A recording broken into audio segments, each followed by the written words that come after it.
Olá! A inclusão indevida de nomes nos cadastros de maus pagadores é um dos assuntos do programa de hoje. O Judiciário em Evidência mostra ainda: mutirão carcerário analisa cerca de 15 mil processos e concede mais de 2 mil benefícios a detentos do sistema prisional do Ceará. E quase 23 mil reconhecimentos voluntários de paternidade já foram realizados em todo o Brasil por meio do projeto Pai Presente. Cerca de 15 mil processos foram analisados durante o mutirão carcerário no Ceará. O balanço foi divulgado durante coletiva de imprensa no dia 13 de setembro, no Fórum Clóvis Bevilacqua, em Fortaleza. O mutirão ocorreu entre os dias 6 de agosto e 13 de setembro deste ano em dois polos, Capital e Juazeiro do Norte. Durante esse período foram revisados cerca de 15 mil processos e concedidos 2.188 benefícios, como extinção de pena, livramento condicional, progressão para regimes aberto e semiaberto e autorização para trabalho externo. Houve inspeção em 41 estabelecimentos prisionais. Essas inspeções consistiram em avaliação e levantamento de como se encontra o sistema carcerário em termos de estrutura, de funcionamento e de condições da segregação do preso. Para o juiz Paulo Augusto Irion, designado pelo Conselho Nacional de Justiça para coordenar o mutirão em Fortaleza e região metropolitana, o resultado mostra o êxito da iniciativa. A gente teve a parceria necessária para que a gente conseguisse chegar a esse resultado final, que desta vez foi muito exitoso aqui no estado do Ceará. A juíza Roslene Ferreira Tabosa Facundo, designada pelo Tribunal de Justiça do Ceará para coordenar as atividades de apoio ao mutirão, destacou o empenho dos magistrados e servidores. Sejam aqueles que reexaminaram os processos de preso provisório, seja aqueles que foram indicados pelo Tribunal de Justiça do estado do Ceará para atuarem diretamente no mutirão carcerário, seja a massa de funcionários que também atuou e contribuiu necessário ao bom êxito de todo o trabalho. O Conselho Nacional de Justiça, alguns anos atrás, vinha para um Estado com aquela impressão de que vinha para punir. O Conselho Nacional de Justiça não veio para punir. O Conselho Nacional de Justiça veio para contribuir. A versão 2013 realizou de forma exauriente um diagnóstico que, por certo, talhado como deve ser na linha do relatório, vai servir em muito para a própria planilha de gestão do Conselho Nacional de Justiça nas demais edições que se seguirão a partir de hoje. O projeto Pai Presente, lançado em agosto de 2010, já possibilitou quase 23 mil reconhecimentos voluntários de paternidade em todo o Brasil. No Ceará, foram 4.273 reconhecimentos até o dia 10 de setembro deste ano. Canindé, no Sertão Central, é a comarca do estado onde ocorreu o maior número de reconhecimentos espontâneos. Até agora foram 192 casos. Em seguida, vem as comarcas de Paraipaba, com 153, Itapipoca, com 152, Quixeramobim, com 151 e Pentecoste, que registrou 119 reconhecimentos. Os dados são da Corregedoria Geral da Justiça do Ceará. O diretor do Fórum de Canindé e titular da primeira vara, juiz Antônio Josimar Almeida Alves, afirma que o Pai Presente tem incentivado o reconhecimento voluntário. Naqueles casos em que os supostos pais são identificados e são localizados, quase que na totalidade, 100%, essas pessoas comparecem ao fórum e voluntariamente reconhecem essa paternidade. E, a partir daí, o procedimento é iniciado e deságua na comunicação ao cartório do registro civil competente para que seja feita a averbação desse reconhecimento no assento de nascimento daquela pessoa.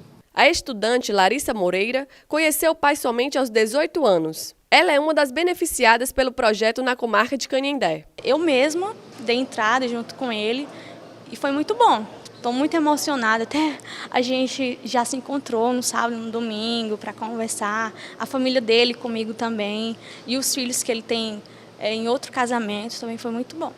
Caso o suposto pai não faça o reconhecimento voluntário, a mãe pode buscar a investigação de paternidade por meio do exame de DNA. O procedimento é gratuito e não precisa de advogado.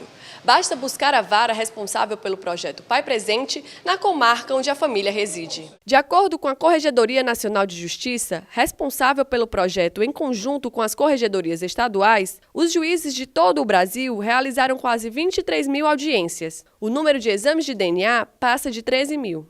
A comarca de Paracuru, distante 89 quilômetros de Fortaleza, seleciona até o dia 9 de outubro entidades para receber recursos de medidas e penas alternativas. Segundo a determinação do juiz Giancarlo Antoniazzi, podem participar instituições públicas e privadas que atuam nas áreas de segurança pública, saúde, educação, qualificação profissional e geração de trabalho e renda.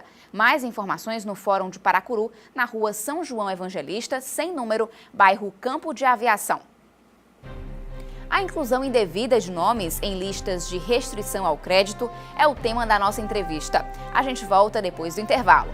A cartilha Conhecendo o Judiciário apresenta informações sobre a estrutura e o funcionamento do Judiciário cearense e as principais formas de acesso à justiça. O material pode ser consultado no site do tribunal. A assistência militar do Tribunal de Justiça vai implantar brigadas de incêndio em 12 comarcas do interior. O objetivo é minimizar os riscos de incêndios e acidentes nos prédios do Judiciário do Ceará. Os magistrados e servidores interessados devem participar de cursos sobre prevenção e combate a incêndios, primeiros socorros e treinamento prático. Entre as comarcas que vão ser beneficiadas estão Sobral, Quixadá, Juazeiro do Norte, Crato e Canindé. O Tribunal e os fóruns de Fortaleza, Maracanaú e Caucaia já possuem brigadas de incêndio.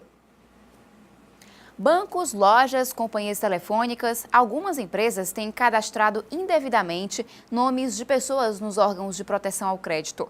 Para falar sobre o tema, eu recebo o juiz Gerardo Magelo Facundo Júnior, titular da 15ª Vara Civil de Fortaleza, e Thelma Valéria, coordenadora da Comissão de Defesa do Consumidor, Procon Assembleia. Sejam bem-vindos. Obrigado. Juiz, ter o nome inserido em listas de maus pagadores gera indenização por danos morais? Vamos só especificar. Inseridos indevidamente.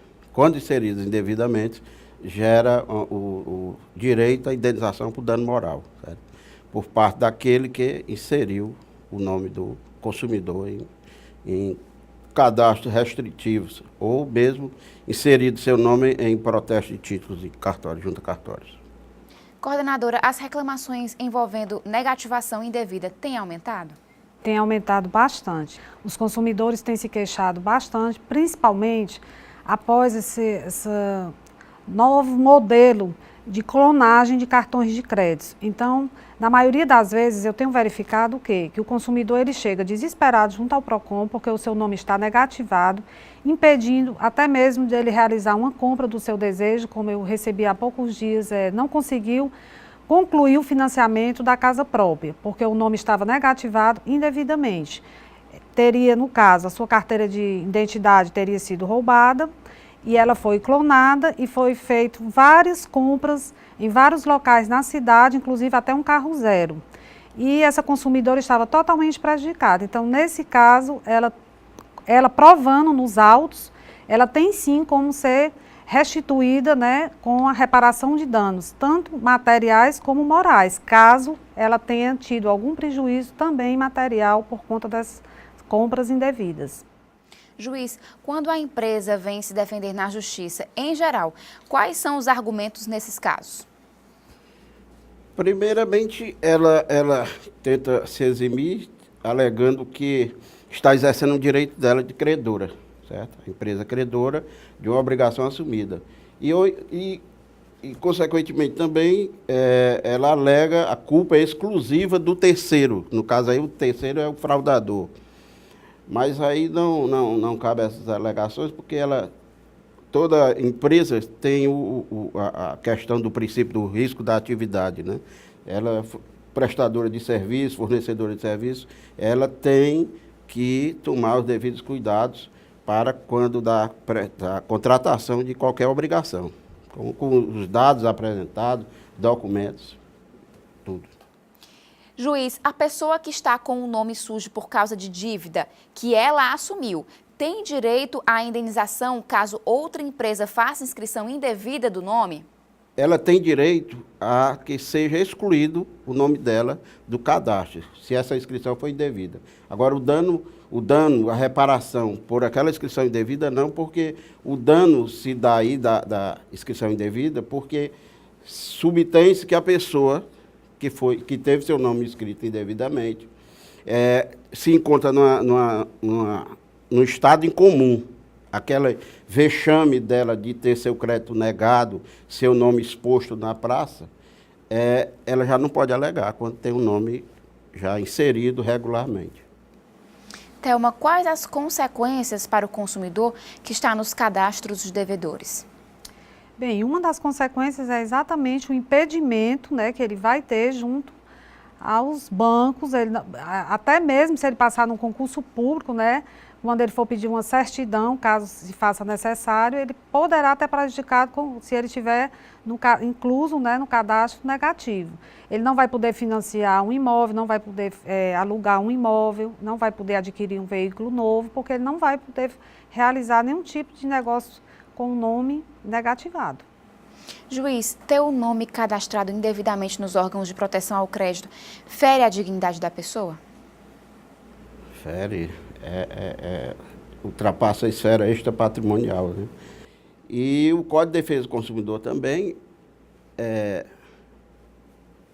protege, certo, a dignidade da pessoa humana quando ela é ferida, no caso específico da inscrição indevida, porque aí vai haver um cerceamento de acesso a bens desse consumidor indevidamente, né?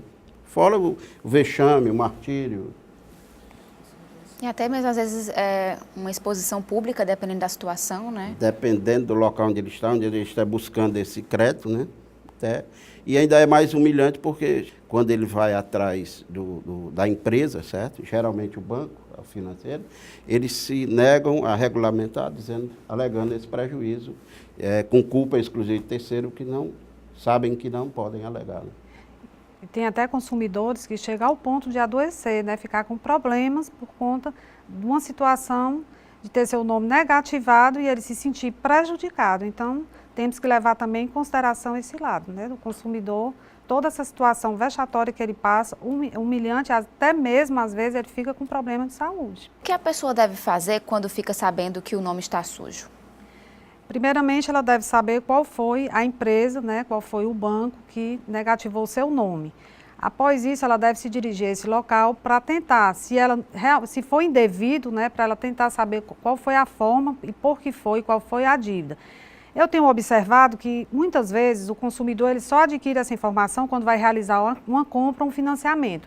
E a única informação que ele recebe, eles mencionam que foi o banco tal, mas não passa mais nenhuma informação. Daí, muitas vezes, o consumidor ele procura o órgão de defesa do consumidor para que nós possamos chamar essa empresa para que ela nos esclareça o que foi adquirido com o nome desse consumidor, em que situação está, como está sendo feitas as cobranças, como foi, e ele vai prestar os esclarecimentos, né? Vai demonstrar muitas vezes que não foi ele que realizou essa compra.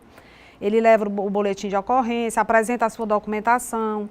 Muitas vezes eu vejo que a empresa leva toda a documentação daquele cliente que juntou no ato do contrato da prestação de serviço. E nós verificamos mesmo as fraudes, mas nesses casos, infelizmente, o consumidor também vai ter que ingressar judicialmente, porque vai precisar ter as provas, né? Porque geralmente o banco e a outra empresa, de imediato ela não vai fazer o acordo de retirar imediatamente, porque ela também quer reaver o prejuízo dela. Então, é um caso assim meio complexo, que muitas vezes envolve não só o órgão de defesa do consumidor, mas também o judiciário. Juiz, a existência do dano moral independe do tempo em que o nome ficou indevidamente cadastrado nas listas restritivas? Independe. Por menor, por mais exíguo que seja o tempo, existe o dano, existe a indenização a ser buscada e a ser reparada. A questão do prazo desse tempo de permanência do nome no cadastro, certo? Vai pautar a reparação, o quanto da reparação e as consequências, porque no decorrer, se esse nome escrito permanecer por mais tempo, ele pode, como ela disse aqui, pode perder a compra de uma casa, o financiamento, o emprego. Isso denota, isso também vai ser levado em conta na apreciação do quanto a indenização. A gente faz agora um rápido intervalo e daqui a pouco continua falando sobre o assunto. O Fórum da Comarca de Pereiro, distante 328 quilômetros de Fortaleza, fica na rua Coronel Porto, sem número, bairro Centro.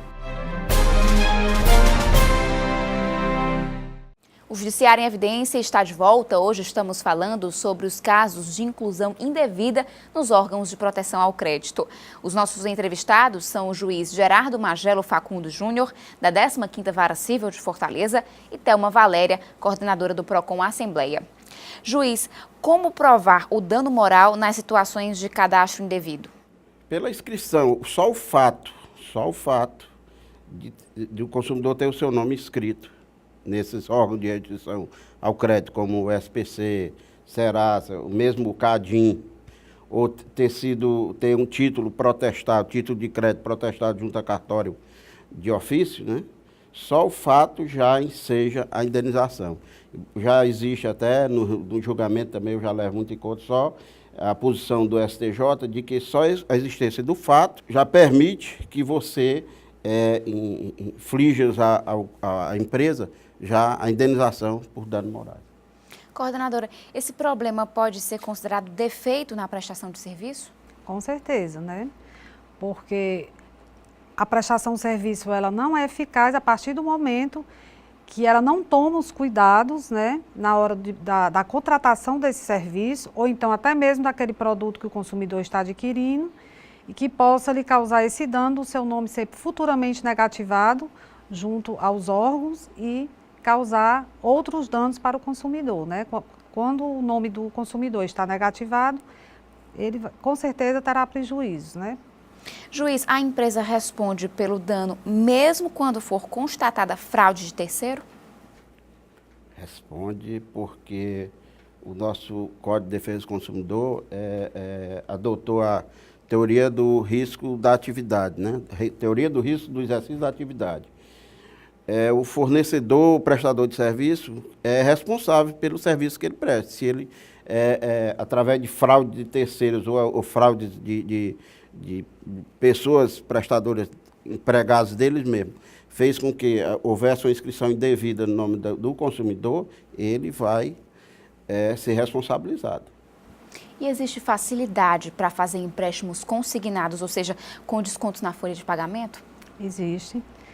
Por conta que você vê até mesmo na mídia as propagandas convidando os consumidores, os aposentados, para fazer esses empréstimos. Quando, na verdade, esse empréstimo do consignado, ele só deveria ser realizado pelo consumidor num caso de urgência e não da forma que ele está sendo oferecido para esse consumidor. Em razão disso, o que é que ocorre? A maioria dos consumidores que reclamam a respeito do consignado é exatamente porque chegam a um ponto de receber a sua folha no final do mês, o seu contra-cheque zerado, por conta de vários empréstimos que ele realiza junto às instituições bancárias, porque ele encontra uma facilidade, porque na verdade isso não poderia ocorrer.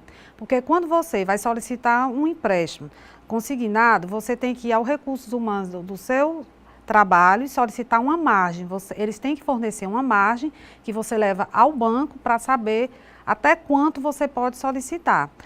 Isso o consumidor faz o primeiro empréstimo, depois ele consegue novamente, vai a uma outra instituição financeira, com essa facilidade que está tendo, ele realiza outros. E ao final do mês, muitas vezes, ele recebe seu contra-cheque zerado e nos procura para que nós possamos chamar essas instituições para uma renegociação e muitas vezes também tem que se socorrer do judiciário. Agora, todos que têm se socorrido do judiciário foram atendidos e sempre, qualquer que seja o valor do empréstimo, ele tem sido atendido nessa pretensão dele de reverter e ficar o desconto a 30%. 30% ou 40%, quando é o caso do funcionário público estadual. Juiz, em muitos casos, a pessoa mora no interior e o nome foi negativado por causa de compra em outro estado onde a vítima nunca esteve. As empresas estão descuidando na hora de verificar se os documentos pertencem à pessoa que está contratando o serviço ou comprando o produto? Isso já está se tornando corriqueiro, até as ações de indenização com declaração de inexistência de negócio jurídico por causa disso, porque geralmente você tem os seus documentos roubados ou perdidos, certo? E existem gangues já especializados nisso, vão a outras cidades do Brasil, fazem com maior facilidade créditos, criam... Já teve casos de pessoas criarem empresas em outros estados, certo? E disso criar obrigações contratuais em nome do consumidor, sem que ele tivesse conhecimento. Agora, a empresa financeira, seja a empresa loja, tudo, deve chamada e a indenizar a pessoa devido a essa falta de compromisso dela com as providências que devem ter, de verificação de documento, de dados da pessoa. Tem que ter um maior cuidado quando estiver com terceiros, certo? Com terceiros, realizando negócios. Preciso pedir uma identidade na hora de uma compra, pelo menos. Às vezes a gente vai numa loja de um cartão de crédito. Hoje, qualquer loja dessa aí, banco, tem facilidade de, se você for lá, ela verificar seus dados, certo? Seus dados bancários, fiscais, né? Tem lojas aí que você chega com CPF e já dá até o endereço. Coordenadora, o que é o cadastro positivo? Bem, o cadastro positivo, ele foi criado, né, ele entrou em vigor agora em 1º de agosto de 2013 e foi criado com a intenção de manter o nome dos bons pagadores. E essa intenção é exatamente para que esses bons pagadores, eles possam ter um diferenciamento na hora de que ele for contratar um serviço, como, por exemplo, um financiamento. Taxas mais baixas, o banco pretende oferecer vantagens para esse tipo de consumidor, né? Mas, na realidade, nós não sabemos se exatamente isso já está sendo feito. E, por outro lado, esse cadastro positivo, ele pode vir até ter outra maneira que vem até prejudicar esse consumidor. Por quê? Porque de posse desse cadastro, muitas empresas e muitas financeiras poderão ter acesso e, com esse acesso, você pode passar a ser importunado pelas empresas de marketing, né? E é um cadastro voluntário? Ele é voluntário. Você pode fornecer seus dados, concordar em colocar seu nome, mas também, quando você desejar, você pode solicitar e retirar também seu nome do cadastro. O Procon Assembleia, ele tem programas para ensinar as pessoas a fazer consumo consciente? Temos sim. Nós temos realizado palestras, tanto nas escolas, como também junto às universidades, né? O Procon Assembleia sempre recebe visita dos estudantes de Direito, principalmente quando estão cursando a disciplina de Direito do Consumidor. Eles participam das audiências junto ao Procon. Também nós temos um material, que esse material está disponível, que é a cartilha para o jovem consumidor. É uma cartilha bem didática, de fácil leitura para esses jovens, para que eles tenham, desde a época do colégio, né, eles tenham mais consciência para consumir e a forma que ele deve consumir só realmente quando ele está com necessidade, não por impulso da mídia, das propagandas, que prejudica bastante, né, os nossos jovens, como também as crianças, né? E as pessoas podem ir à Assembleia para procurar o serviço? Com certeza, é só enviar um ofício, né, para a Comissão de Defesa do Consumidor, Procon Assembleia, solicitar a palestra. Nós também fazemos seminários, então um movimento muito grande. Fora isso, nós temos núcleos do Procon Assembleia. No interior, nós temos um núcleo em Crato, Juazeiro, estamos inaugurando em Quixadá e temos um núcleo aqui dentro da Universidade de Fortaleza, Unifor, no setor de prática jurídica. E as pessoas podem procurar esse serviço se sentirem prejudicadas, se precisarem de alguma ajuda? Com certeza. Nós estamos à disposição, temos advogados plantonistas lá, inclusive para que se esse consumidor está realizando um contrato, ou ele está com dúvida, ou ele não consegue entender aquelas cláusulas que constam naquele contrato, ele pode nos procurar para que nós possamos ajudá-lo a esclarecer e até mesmo conscientizá-lo do que ele vai assinar, porque existe também esse abuso, né? Algumas cláusulas abusivas que o consumidor muitas vezes ele assina até mesmo sem ler, com dificuldade até de entender e sem ler, quando na verdade ele teria, a prestadora de serviço ela teria que esclarecer toda cláusula por cláusula para o consumidor, mas nós sabemos que isso não ocorre. Juiz, como a empresa vítima de estelionatário pode buscar os prejuízos e a punição para os criminosos? Bem, os prejuízos devem entrar com ação de regresso, né? contra o terceiro que fraudou em nome do consumidor. Precisa identificar e fazer toda a investigação. Criminalmente, terá que se dirigir ao Ministério Público e também à Polícia Judiciária, a fim de que seja procedido ao inquérito policial e consiga-se identificar e prender os responsáveis por tal fraude. Eu agradeço a presença de vocês. O Judiciário em Evidência fica por aqui. Mais notícias sobre a Justiça, acesse www.tjce.jus.br. O nosso Twitter é @TJCNoticias e o nosso Facebook é TJCE Oficial. Até o próximo programa.